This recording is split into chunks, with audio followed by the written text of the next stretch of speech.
Have you ever launched a training program that absolutely crushed it in one country, only to see it completely fall flat somewhere else? It's a super common problem. And the reason why isn't just about language, it's about a hidden cultural code that, honestly, a lot of global companies are still struggling to crack. So welcome! This is the second installment of our 5-part explainer covering a really fantastic report from Virtualization Options LLC. It's called Why Localization and Cultural Differences Are Critical for Effective Training Programs. Today, we are diving straight into Chapter 2, and it's all about those subtle but incredibly powerful cultural nuances that can make or break your global training efforts. You know, in today's world, this whole idea of a one-size-fits-all training model, it's not just a little bit outdated, it can actually be a huge waste of time and money. So let's start by unpacking that core problem. It's the big question, right? A question that probably keeps a lot of learning and development leaders up at night. You pour all this effort into building what you think is a brilliant program, but the results are just all over the place, depending on the region. Well, the root issue is pretty simple. When you design for one generic, global audience, you're basically ignoring the incredible diversity that makes up your workforce. And just to put a number on that, think about this for a second. According to the report, a full 1/3 of all English speakers in the global workforce are using it as a second language, 1 out of every 3. So when you roll out an English-only training program, you're putting a massive chunk of your team at a disadvantage from the get-go. But here's the thing. This isn't just a matter of preference or, being inclusive for the sake of it. This is actually rooted in some pretty solid cognitive science. Let's dig into the biological reason why generic, one-language training is often so much less effective. The key concept we need to understand is something called cognitive load. It's a fancy term, but the idea is simple. Imagine your brain is like a computer with a limited amount of RAM, or processing power.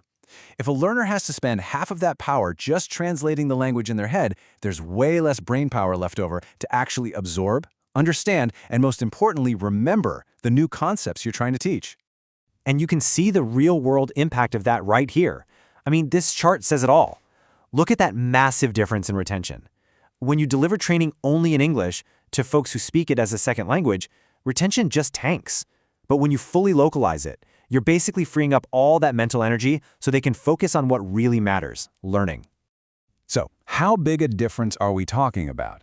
Well, the research shows that learners can retain up to 50% more information when training is properly localized. Just let that sink in. 50%! That's not a small tweak, that's an absolute game changer. Okay, let's make this a bit more concrete because it's not just about language, right? It's also about these deeply ingrained cultural norms. Let's take a super common training scenario, giving and receiving feedback. Now check out this contrast.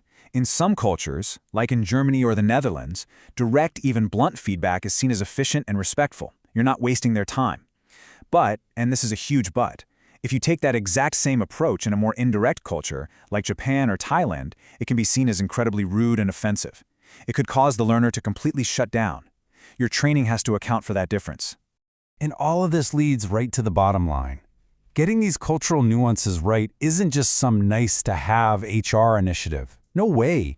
It has a powerful, measurable, and direct impact on the metrics that every business leader cares about. Let's start with attracting top talent. The data shows that global companies that actually advertise their multilingual and culturally adapted training programs, they attract 30% more qualified applicants in emerging markets. It's a huge signal that you're the kind of employer who genuinely invests in their people. And once you get those great people on your team, the benefits just keep coming. Companies that go all in on localizing their training report, on average, an 18% boost in productivity. And that's the difference, isn't it? It's the difference between an employee who just clicked through a course to get it done and one who truly learned something they can apply to their job. And finally, maybe the biggest one of all, retention. Those very same companies see a 12% reduction in employee turnover. When you think about how incredibly expensive it is to recruit, hire, and train a new employee, a 12% reduction can mean saving millions of dollars every single year. But honestly, beyond all the data points, beyond the ROI, there's a more profound point being made here. The report makes it so clear that doing localization right, well, it goes so much deeper than just words and numbers.